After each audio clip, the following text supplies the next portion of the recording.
Hello everyone, আসসালামু আলাইকুম। আজকে আমি আপনাদের সাথে শেয়ার করব লাচ্ছা খাজার রেসিপি। এটা আমি চিনি শিরা এবং দুধের শিরা দুইভাবে আমি এটা ট্রাই করেছি।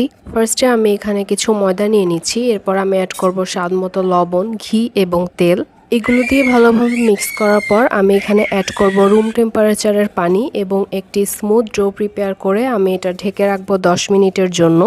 চিনি শিরা তৈরি করার জন্য আমি এখানে সমপরিমাণ চিনি এবং পানি দিয়ে ভালোভাবে এটা একতারে শিরা হওয়া পর্যন্ত আমি এটা কুক করব এবং একটা সাইডে রেখে দিব। এবং দুধের শিরা বানানোর জন্য আমি দুধ আর চিনিকে ভালোভাবে এখানে বয়ল করে নিয়েছি এবং এটা আমি সাইডে রেখে দিব।